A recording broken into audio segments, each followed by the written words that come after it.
А самолет по небу летом лет, а пароход тихим ходом ход. А мы едем в соседнее село на охот.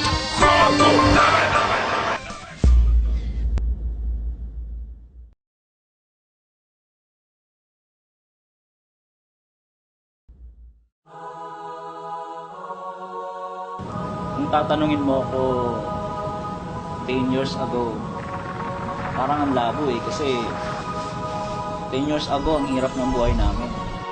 Kasi 500 pesos, naalala ko ba, pinagkakasya ng mother ko yon sa isang linggo. Ako nga pala si Brian Bibe, tubong Bicol, 30 years old, and isa po ako sa mga pinakabatang naging successful sa AIM Global.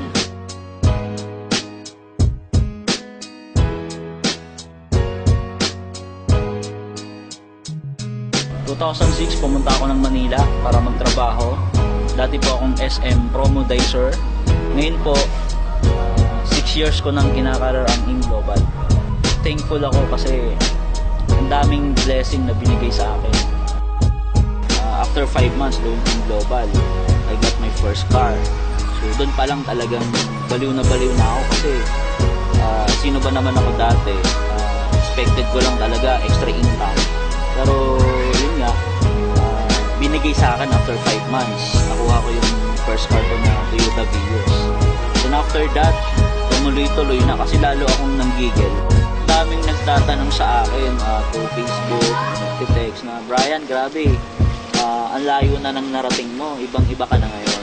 Actually, para sa akin naman, pantay-pantay naman lahat ng tao. Kumbaga, kung nakaya ko, I do believe na kaya din nila kasi pare-paras lang naman tayo tao. Kaya lang, nagkakaiba lang tayo sa paniniwala. Kasi ako, kumbaga, nag-start ako sa AIM Global. Naniwala lang talaga ako na kaya mo marating kung ano yung narating ng ibang tao.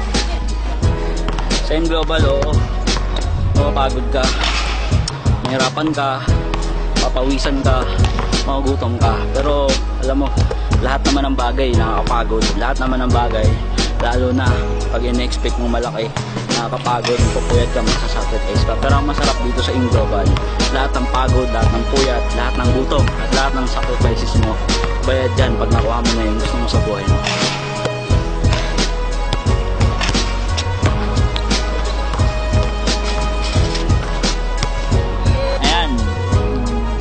Nakilala nyo na kung sino ko, nakita nyo na kung anong narating ko. Guys, simple lang naman bago ko narating to, isa lang ginawa ko. Una, nangarap ako para sa family ko, at the same time para sa akin. Alam ko naman kasi lahat naman tayo nangangarap at lahat natin to gusto.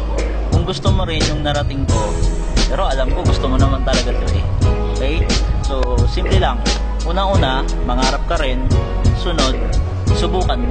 Kasi isa sa mga natutunan ko na hanggang ngayon hindi ko nakakalimutan, pag may isang bagay na gusto mo, wala kang ibang dapat gawin, subukan mo. Lalong-lalo na kung ito yung magpapabago ng buhay mo at buhay ng pamilya mo. Napakasarap kasi kung natutulungan mo sila, nabibigay mo yung pangangailangan nila. Kaya guys, sana magkita-kita tayo muli on top. And on that note, God bless and to God be the glory.